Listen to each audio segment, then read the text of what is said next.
नमस्कार, मैं सरोजनी पांडे अपने चैनल सरस्वती गंगा में आप सभी का स्वागत करती हूँ। कैसे हैं आप सभी? आशा करती हूँ कि अच्छे होंगे और अपनी पढ़ाई कर रहे होंगे। मैंने आज जो मेरा वीडियो है ये है भाववाचक संज्ञा। आज मैं भाववाचक संज्ञा लेके आई हूँ। जैसा कि आप सभी को मैंने बताया है कि संज्ञा के मुख्य रूप से 3 भेद होते हैं, व्यक्तिवाचक, जातिवाचक और भाववाचक। जो जातिवाचक है उसके 2 भेद हैं, मैंने आपको पढ़ा दिया है, द्रव्यवाचक और समूहवाचक। ठीक है, आज जो मैं लेके आई हूँ यह है भाववाचक। तो भाववाचक जो संज्ञा होती है इसे पहचानने में बड़ी कठिनाई होती है, क्योंकि ये कई प्रकार से के शब्दों से मिलकर बनता है और इसे हम जल्दी से कोई भी बच्चे मतलब जो भी परीक्षा में बैठते हैं तो उसमें ये जो है पहचानने में बड़ी परेशानी होती है, बड़ी दिक्कत होती है, कन्फ्यूजन होती है, नहीं समझ में आता है। ठीक है, तो मैं ये जो भाववाचक संज्ञा है इसे बड़े गहराई से पढ़ाऊँगी। ठीक है, विस्तार से और गहराई से पढ़ाऊँगी, चाहे इसके लिए मुझे 10 वीडियो बनानी पड़े। इसलिए गहराई से पढ़ाऊँगी कि इसमें जो शब्द होते हैं कुछ क्रिया से बनते हैं, कुछ विशेषण से बनते हैं, कुछ जातिवाचक संज्ञाओं से बनते हैं, कुछ व्यक्तिवाचक संज्ञाओं से बनते हैं। तो कहने का मतलब कि हम पहचान नहीं पाते हैं कि ये बना किससे है। ठीक है, और ये विशेषण है या भाववाचक संज्ञा है, ये समझने में बड़ी दिक्कत हो जाती है। तो इसलिए ये भाववाचक संज्ञा का जो मैं वीडियो बना रही हूँ इसे बड़े ध्यान से देखिएगा, और जितने वीडियो मैं इससे संबंधित बनाऊंगी उसे रोज़ाना एक वीडियो में डालूंगी, उसे ध्यान से पढ़िएगा, ध्यान से देखिएगा कि उसमें मैं क्या बता रही हूँ और जो है क्या पढ़ा रही हूँ। ठीक है, तो आज जो मैं लेके आई हूँ मैं, क्योंकि आप लोगों को छोटा सा वीडियो चाहिए होता है, बच्चे कहते हैं मैम थोड़ा छोटा रहे तो हम टाइम नहीं होता है ये सब, तो उसकी वजह से मैं थोड़ा थोड़ा करके पढ़ाऊँगी, एक एक पार्ट लेके चलूँगी। वैसे भाववाचक संज्ञा के कई भेद हैं, कहने के मुख्य रूप से इसके 2 भेद हैं। ठीक है, तो वो भेद भी मैं बताऊँगी लास्ट में चल के, इसी वीडियो में बताऊँगी कौन सा भेद होता है। लेकिन अभी फ़िलहाल चलते हैं, देख लेते हैं कि भाववाचक संज्ञा आखिर होता क्या है। ठीक है, तो आइए चलते हैं वीडियो की तरफ, देखते हैं क्या लिख रहा है। मैंने लिख लिया है कि ताकि समय बच जाए। ये भाववाचक संज्ञा आज लाई हूँ जिसकी परिभाषा है जिन संज्ञा शब्दों से किसी व्यक्ति, वस्तु, स्थान की गुण, दशा, अवस्था, धर्म आदि का बोध होता है उसे भाववाचक संज्ञा कहा जाता है।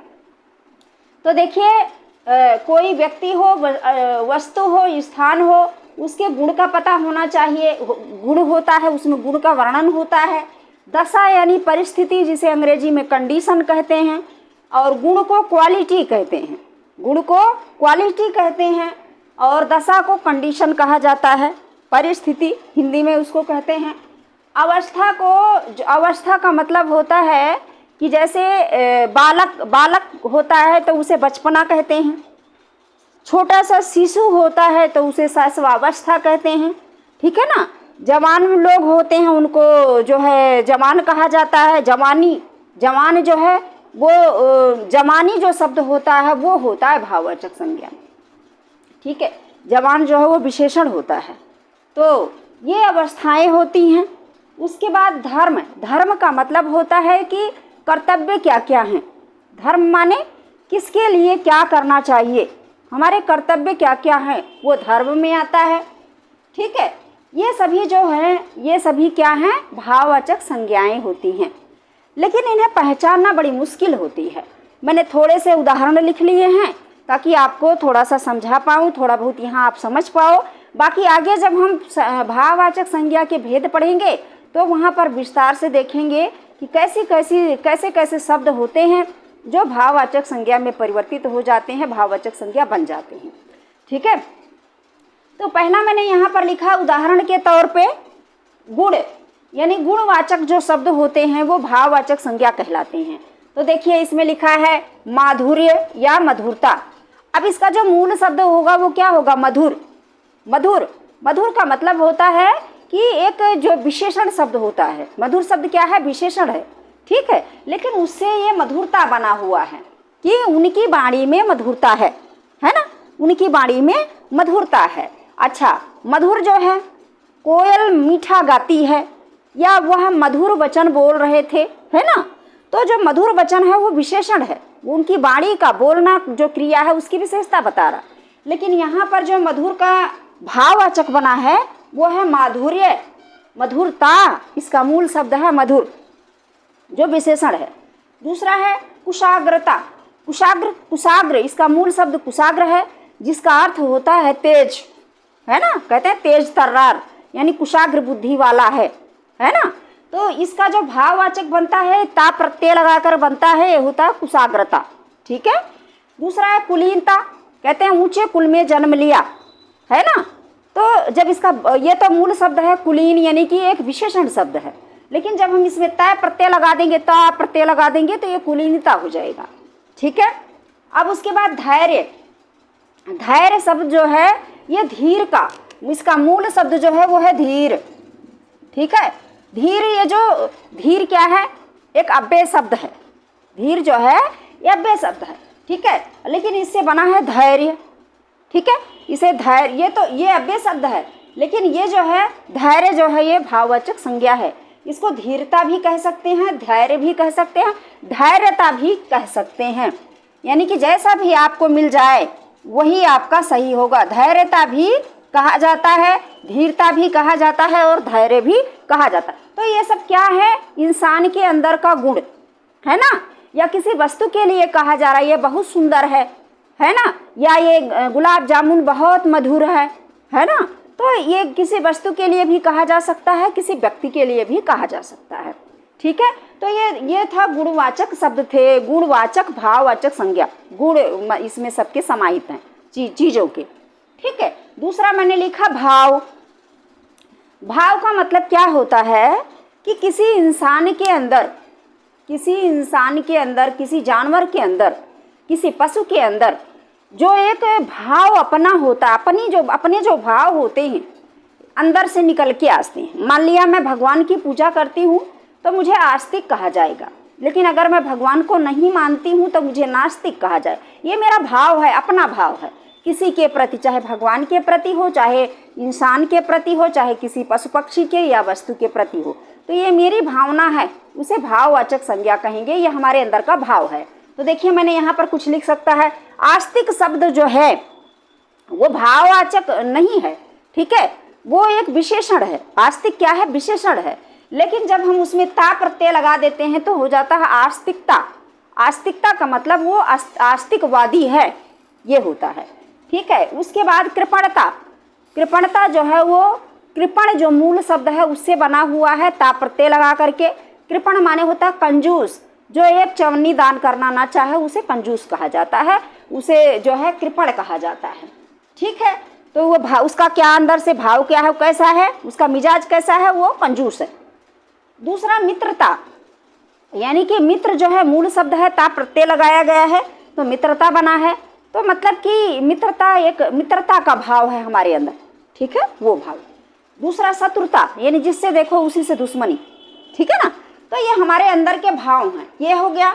उसके बाद हो गया अवस्था, जैसे शैशव, शिशु। शिशु इसका मूल शब्द है और जब हम इसे भाववाचक संज्ञा में परिवर्तित करेंगे तब शैशव आएगा, ठीक है, या शिशुता आएगा। शिशुता भी आता है यहाँ पे, ये भी आप लिख सकते हैं शिशुता, ठीक है। ये दोनों ही सही हैं इसके लिए, शैशव भी सही है और शिशुता भी सही है। इसका मूल शब्द होता है शिशु, ठीक है, शिशु, यानी इसका मतलब क्या हुआ, शैशव अवस्था या शिशुता अवस्था, ठीक है। आ रहा समझ में। अब दूसरा है बचपन। बचपन क्या होता है, कितने दिन का बचपन होता है। बचपन का मतलब होता है, हम बचपन तक कब होते हैं बचपन में। बचपन का मतलब होता है कि 1 साल से लेके 12 साल हमारा बचपना होता है। हम छोटे होते हैं, इस शुरुआत के दिनों में होते हैं, तो वो बचपना होता है, उसे बचपन कहते हैं, ठीक है। ये बनता किससे है, बच्चा से।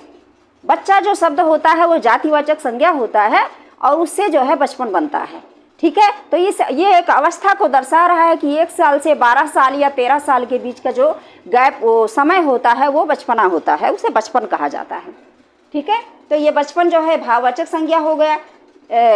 जो ईवा होते हैं, ईवा शब्द जो है वो जाति में आता है, लेकिन उसी को जब भाववाचक बनाते हैं तो लिखते हैं यौवन या जवानी। ठीक है, एक अवस्था हो गई। ये होता है 12 साल या 13 साल से लेकर के 18 या 19 साल के बीच में। अलग अलग विद्वानों का अलग अलग मत है, कोई 12 से 18 कहते हैं, कोई 13 से 19 कहते हैं। ठीक है, और उसके बाद जो है दूसरा है बुढ़ापा। बुढ़ापा जो है वो 50 साल के बाद बुढ़ापा ही आ जाता है, वैसे 60 साल लेते हैं लोग। ठीक है, तो ये एक अवस्था का, ये सभी शब्द क्या हैं, एक अवस्था को दर्शा रहे हैं कि ये अवस्था है बचपन, जवानी, बुढ़ापा, है ना, किशोरावस्था, किशोर, कैशोर कहते हैं उसे, कैशोर्य कहते हैं। किशोर को क्या कहते हैं, किशोरावस्था क्या होती है, सॉरी, ये जवानी जो होती है ये 25 साल तक होती है। ठीक है, यौवन अवस्था जो होती है वो 25 साल तक होती है, लेकिन जो किशोरावस्था होती है वो 12 से 18 या 13 से 19 होती है। किशोरा को जो है, किशोर जो है होता है एक विशेषण शब्द है, लेकिन सॉरी, किशोर जो होता है वो एक जातिवाचक शब्द है, लेकिन जो है जब हम उसका भाववाचक संज्ञा बनाते हैं तब कैसे लिखते हैं, कैशोर्य, कैशोर्य, कैशोर्य, ऐसे लिखते हैं। ये किशोर का जो है भाववाचक संज्ञा है। ठीक है, तो ये अवस्थाएं हैं सारी की सारी। मैं इसे विस्तार से एक एक वीडियो में एक एक जो है चीज़ पढ़ाऊंगी। जैसे पहले व्यक्तिवाचक संज्ञा से भाववाचक कैसे बनता है, फिर जातिवाचक संज्ञा से भाववाचक कैसे बनता है, विशेषण शब्द से भाववाचक कैसे बनता है, क्रिया शब्द से भाववाचक कैसे बनता है, किसी अव्यय शब्द से भाववाचक कैसे बनता है, इन सब का मैं एक एक वीडियो एक एक टॉपिक पर लेकर आऊँगी। अगर आप ध्यान से देखेंगे तो आपको बहुत कुछ समझ में आ जाएगा। ठीक है, अच्छा, दूसरा है माप। ये माप का, अब आप कहेंगे कि मैम ये तो द्रव्यवाचक में भी था, द्रव्यवाचक में था लेकिन वो नापना था। ठीक है ना, यहाँ क्या है, वहाँ नापना और तौलना था, लेकिन यहाँ क्या है, मापना। यानी कि ये बहुत ऊंचा है, बहुत लंबा है ना, इसकी गहराई बहुत है, इसकी चौड़ाई बहुत है, तो ये सब क्या होता है, ये सब भाववाचक संज्ञा होता है। ऊंचा क्या है, ऊंचा एक विशेषण है, नीचा क्या है, नीचा भी विशेषण है, लंबा, गहरा, ये सब विशेषण शब्द है, लेकिन इसे में आई प्रत्यय हम लगा देते हैं तो ये भाववाचक संज्ञा बन जाता है। ठीक है, तो ये इसे माप कहते हैं। माने जो हम लगा लेते हैं कि ये इतना चौड़ा है, इतना लंबा है, या गहरा है, या ऊंचा है ना, तो वो जो है भाववाचक संज्ञा होता है, उसको ऊंचाई, चौड़ाई, लंबाई, गहराई कहते हैं। अब उसके बाद मैंने जैसे बताया है, मैंने छोटा छोटा भी उदाहरण लिया है, इसका एक एक वीडियो अलग अलग बनाऊंगी। क्रिया से, क्रिया शब्द होता है, तो क्रिया शब्द जो होता है उसको कहते हैं, जैसे मान लिया दौड़ना हो गया, दौड़ना क्या है, एक क्रिया है। ठीक है, लेकिन जब हम भाववाचक में बनाएंगे तब उसको कैसे लिखेंगे, दौड़, है ना, दौड़ में आगे चला गया, है ना, दौड़ प्रतियोगिता हो रही है, तो दौड़ क्या है, एक भाववाचक संज्ञा है, लेकिन दौड़ना क्या है, एक क्रिया है। ठीक है, तो अब पढ़ना, जैसे पढ़ना हो गया, उसकी आई प्रत्यय लगा दिया, पढ़ाई हो गई। लिखना में आवट प्रत्यय लगा दिया, लिखावट हो गया या लिखाई हो गया, है ना, आई लगा दिया। घबराहट, यहाँ आहट लगा हुआ, घबराना, घबराना क्रिया है, आहट लगाया, घबराहट। कताई, कताई का मतलब कपड़ा काटना। ठीक है, कपड़ा जो काटते हैं वो कताई कहा जाता है उसे। ठीक है, बुनाई कहते हैं बुनने को, किसी चीज़ को जब हम बुनते हैं, स्वेटर बुनते हैं या और कुछ रस्सी बुनते हैं, चारपाई बुनते हैं, तो उसे बुनाई कहा जाता है। ठीक है, तो बुनना जो है क्रिया है, काटना जो है क्रिया है, चरखा काटना, है ना, चरखा काटना, जैसे सूत काटना, जैसे चरखा चलाना, सूत काटना, सॉरी, तो वो ये कताई होता है। लेकिन ये क्या है, ये बुनना है। बुनना कुछ भी जो भी हम बुनते हैं वो बुनना होता है, और उससे आई प्रत्यय लगा करके बुनाई बना हुआ है, ये भाववाचक संज्ञा है। ठीक है, काटना, जैसे गेहूँ, धान, कुछ भी जो भी हम काटते हैं वो काटना ही क्रिया होती है, लेकिन जब हम उसमें आई लगा देते हैं तब वो होता है कटाई। ठीक है ना, तो ये सब क्रिया शब्द हैं जो जिससे कि भाववाचक संज्ञा बना हुआ है। और उसके बाद है गति। गति का मतलब होता है कि कोई भी काम हम कर रहे हैं उसमें गति कितनी थी, कितनी तेजी से, कितने स्लो हम काम कर रहे थे, कितने धीरे हम काम कर रहे थे, है ना, तो वो है, पहले है फुर्ती। ठीक है, फुर्ती हो गया। शीघ्रता है, माने फुर्ती से यानी बहुत जल्दी से, फुर्ती से किया इस काम को। शीघ्रता माने बहुत जल्दी किया, सुस्ती यानी कि जब हम काम कर रहे थे बड़े सुस्ती से कर रहे थे, ठीक है, तेजी से कर रहे थे, ठीक है, देर से आए या देर से काम किया, जल्दबाजी, बहुत जल्दबाजी में थे। तो ये सभी क्या हैं? गति सूचक भाववाचक संज्ञा हैं। कैसे हैं? गति सूचक भाववाचक संज्ञाएं हैं। इसका हम अलग अलग पढ़ेंगे एक एक वीडियो में।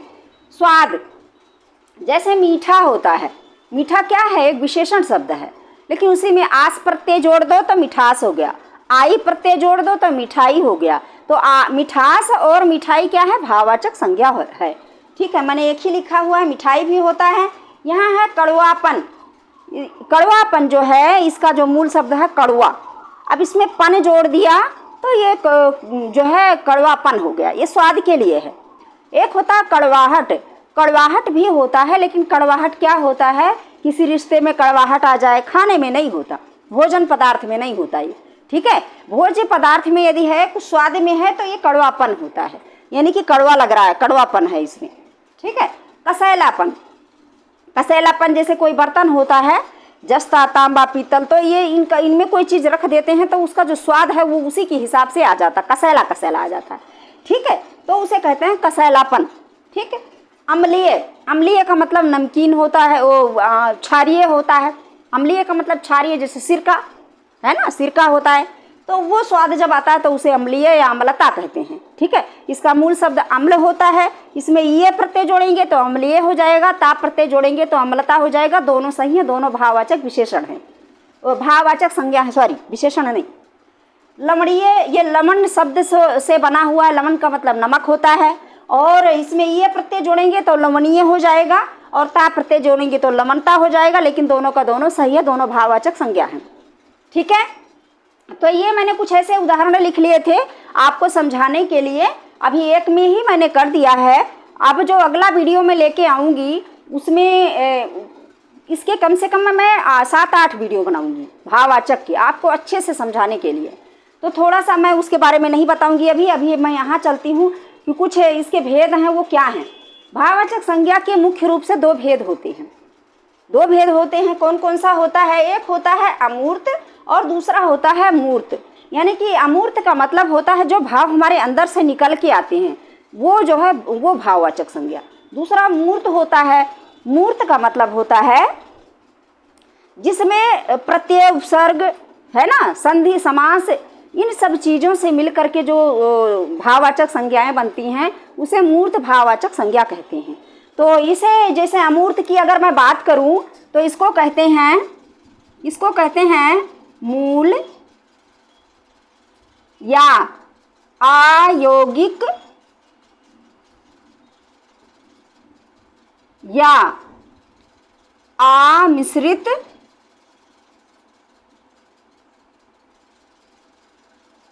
या स्वतंत्र भाववाचक संज्ञाएं, ठीक है। पहला जो भाग है भाववाचक संज्ञा का, जो पहला भेद है वो है अमूर्त भाववाचक संज्ञाएं। इसमें क्या होता है कि ऐसी संज्ञाएं, ऐसी भाववाचक संज्ञाएं जो मूल रूप में प्रयोग की जाती हैं, जो यौगिक नहीं होती हैं, अयौगिक होती हैं, जिसमें कुछ जोड़ा नहीं जाता, ना उपसर्ग ना प्रत्यय। अमिश्रित, जिसमें कुछ मिश्रित नहीं होता, यानी कि संधि, समास, उपसर्ग, प्रत्यय मिश्रित नहीं होता, उसे मिश्रित कहते हैं। स्वतंत्र, जो अपने आप में स्वतंत्र होते हैं, परिपूर्ण होते हैं, ठीक है। उन्हें किसी दूसरे पर आश्रित नहीं होना पड़ता कि मुझे में प्रत्यय जोड़ा जाए तब मैं पूर्ण हूँ, या फिर उपसर्ग जोड़ा जाए तब मैं पूरा हूँ, ठीक है। तो ऐसी जो संज्ञाएं होती हैं उसे अमूर्त भाववाचक संज्ञा कहा जाता है। तो अगला जो मेरा वीडियो होगा मैं ये दोनों बताऊंगी उसमें, ठीक है। अच्छा, अब चलिए, ये मैंने बता दिया। दूसरा है मूर्त। अब मूर्त क्या होगा? मूर्त जो है ये है यौगिक भाववाचक संज्ञाएं, यौगिक भाववाचक संज्ञाएं। अब ये यौगिक भाववाचक संज्ञाएं क्या हैं? जिसमें उपसर्ग जुड़ता है, प्रत्यय जुड़ता है, संधि जुड़ता है, समास जुड़ता है, ठीक है। संधि से बनते हैं, समास से बनते हैं, ये सभी क्या होते हैं? यौगिक भाववाचक संज्ञाएं होती हैं। तो जो अगला वीडियो होगा उसमें मैं ये समझाऊंगी कि कि यौगिक कौन होते हैं, अयौगिक कौन होते हैं, मूर्त कौन है, अमूर्त कौन है। आज के लिए बस इतना ही, इस वीडियो में बस इतना ही पढ़ाऊंगी। अगले वीडियो में मैं आपको उसका भेद बताऊंगी, भेदों के उदाहरण बताऊंगी और फिर बहुत सारी कई वीडियो बनाऊंगी जिससे आपको अच्छे से समझ में आ जाए। ठीक है, तो बस अगर आपको ठीक लगता है, समझ में आता है तो वीडियो को शेयर कीजिए, ज़्यादा से ज़्यादा उन लोगों के पास भेजिए जिनको इसकी ज़रूरत है, जो कंपटीशन की तैयारी कर रहे हैं। जैसे बहुत सारे एग्ज़ाम्स होते हैं उन सब के लिए, जैसे सुपर टाइट आने वाला है इसके लिए, जैसे दिल्ली पुलिस, यूपी पुलिस हो गया, सब में हिंदी आती है, हर कंपटीशन में हिंदी आती है और उसके लिए ये बहुत ही फ़ायदेमंद होगा। अगर मेरा एक एक वीडियो बड़े ध्यान से आप लोग पढ़ेंगे तो आपको हिंदी कहीं से ढूंढने की ज़रूरत नहीं पड़ेगी। तो चलिए मिलते हैं अगले वीडियो में, तब तक के लिए नमस्कार।